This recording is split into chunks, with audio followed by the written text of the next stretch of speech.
Big बाजार का पहले सक्सेस मंत्रा समझते हैं, फिर फेलियर के कारण समझते हैं, क्योंकि जब दोनों चीजें समझेंगे तो पूरी कहानी समझ में आएगी। सक्सेस का मंत्रा था बल्क में परचेज करो, डिस्काउंट ले लो, तब सस्ता बेचूंगा।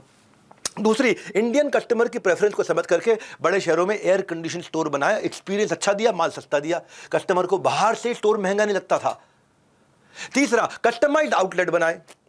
बिग बाजार लोकल मार्केट और लोकल नीड के अकॉर्डिंगली जिस शहर में है उसके हिसाब से माल रखते हैं वहां पे। बाकी ब्रांड क्या है, एक जैसा सामान सब जगह लेके जाते हैं, क्योंकि वो क्या करते हैं, यूनिफाइड परचेसिंग करते हैं। ये रिक्वायरमेंट के हिसाब से चले, जैसा देश वैसा भेष। नॉर्मल क्लोथ्स पहनाते थे अपने कपड़ों को सारे एम्प्लॉयज को, ऐसा लगे बिल्कुल ऑर्डिनरी लड़का, कोई भी पकड़ के बात कर ले, ओ लड़का इधर, ओ छोट, ओ बात सुनो।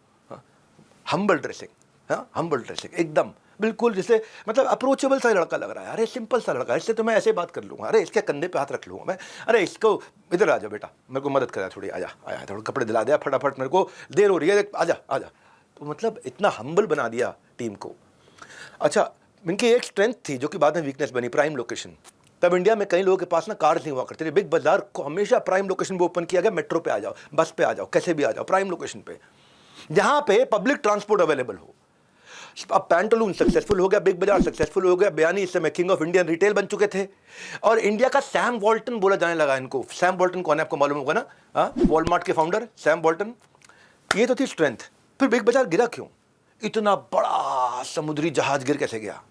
छोटा स्टीमर होता है तो दद घुमा लेता है, जब समुद्री जहाज बड़ा हो जाता ना तो दद नहीं घूमता, तब फिर चेन लाने में बहुत दिक्कत हो जाती है। तो पहला चीज क्या था, इसमें बेसिकली मैं आपको 8 कारण दूंगा, बिग बाजार के फेलियर के 8 कारण क्या थे। पहला कारण, अग्रेसिव अनरिलेटेड डाइवर्सिफिकेशन। अब भाई मैं सफल हो रहा हूं, जरूरी नहीं हर चीज में होऊंगा। इंश्योरेंस में घुस गए, फाइनेंशियल सर्विस में घुस गए, स्टॉक ब्रोकिंग में घुस गए, वेल्थ मैनेजमेंट में घुस गए, मूवी बनाएंगे हम, लॉजिस्टिक्स, रियल एस्टेट, सेम गलती, एग्जैक्टली सेम गलती किया किंगफिशर के विजय माल्या ने, विजय माल ले गया। हाँ, अब क्या हुआ, रिजल्ट क्या हुआ? अब क्योंकि इतने सारे इन्होंने कंपनी खरीदनी शुरू करी तो लायबिलिटी और ऑपरेशनल कॉस्ट बढ़ गई, कॉस्ट ऑफ रनिंग बिजनेस बढ़ते रहे, क्योंकि एक हर्डल रेट होता है, हर कर्जे की एक कीमत होती है, हर कर्जे का एक इंटरेस्ट रेट होता है, उस इंटरेस्ट रेट को अपने मार्जिन से खाना पड़ता है, मार्जिन इतना बचाना पड़ेगा कि मैं उस इंटरेस्ट को खा सकूं, उस इंटरेस्ट को मैनेज कर सकूं, उसको बोलते हैं इंटरेस्ट सर्विस कवरेज रेशियो। उससे आता है मेरा दूसरा point, huge debt. Excessive debt उठा लिया मार्केट से। 2012 में 8,000 करोड़ रुपए का कर्जा हो गया इनके ऊपर। उस समय पैंटालून उन्होंने 1600 करोड़ की बेच दी थी आदित्य बिरला ग्रुप को, 8,000 करोड़ का, जो कि इंटरेस्ट नहीं चुका पा रहे थे, 1600 करोड़ में बेच दी थी। क्योंकि इनको क्या लगता था, सोल्यूशन सारी प्रॉब्लम का है ग्रोथ, अगर ग्रोथ आ रही है तो कर्जा मिल जाएगा, ग्रोथ आ रही है तो कर्जा मिल जाएगा। ये कहानी से सीखने को मिलता है किशोर बयानी, क्योंकि किशोर बयानी ने सोचा जितनी ज्यादा ग्रोथ उतना ज्यादा कर्जा, कर्जे की दिक्कत क्या, बाद में कवरअप कर लेंगे ना, बाद में कवरअप कर लेंगे। पीछे क्या हुआ, लॉन्ग पेमेंट साइकिल हो गया।